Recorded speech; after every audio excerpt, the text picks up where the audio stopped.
Telling your immigrant parents that you lost your full scholarship to college is not an easy conversation to have. And I remember working my ass off so hard in high school to get all these ACE classes, AP classes, dual enrollments, extracurriculars, sports, FBLA, all this bullshit to get this full scholarship, which I eventually did get. But then my first year in college, I just quickly learned that, like, I'm not happy here. Like, this environment is not where I thrive. I thrive from, like, being in it, being at actual business, learning from other people, osmosis, and actually just, like, you know, getting my own reps in, not by learning about rocks and music theory and algebraic bullshit. Like, that's not real world to me. You know what I mean? So I was not thriving. So I got through my first year. Then my second year, that's when I transitioned full-time to working at Tesla. And at the time, Tesla, what it is not what it is today. It was going crazy. It was like a rocket ship. The stocks were going crazy. And I was making a shit ton of money and really crafting in my experience in sales and then both marketing. And I still do marketing to this day.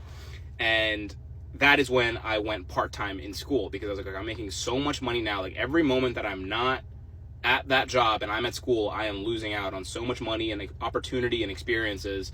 So I'm just going to go part-time school. And that's also when COVID was, so that didn't help either. But by me going part-time and not doing so great in some of my classes, I then got a letter in the mail saying, yo, Rai, your scholarship has been rescinded. You will no longer be going to Florida Atlantic University for free, and you got to start paying a fat dollar amount, you know, starting on this date.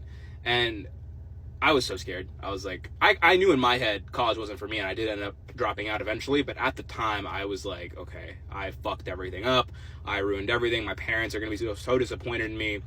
And what did I do? I didn't tell my parents. I didn't tell my parents for like over a year. I was just like, yeah, I'm going to school. I'm you know, just taking things a little bit slower. Everything's fine. And then eventually, like a year later, like they caught on. They're like, all right, like I don't see you studying. I don't see you going to school.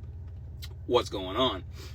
And I broke them the news, and of course they were not happy. They were not happy at all. What immigrant parent would be happy that their son lost their scholarship and dropped out of school and is now, even though I'm making money, they don't care that I'm making money. You know what I mean? Like, they want to see that degree. They want to see that fucking plaque, that piece of paper. And my mom still to this day says, when are we walking? When are we walking? Because, like, she wants to see me walk on the stage and wear a nice dress. But the point of this story is sometimes you might feel like you're at rock bottom because the path that you had originally put out for yourself, or maybe others put out for you, is not the path that you are now going down. And you might feel so lost. You might feel like you're letting other people down.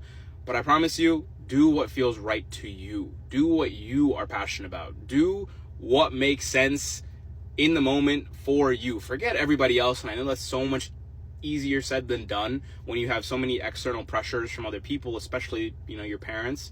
But everything will work out. And those around you who are closest to you will come around to whatever decision you end up making.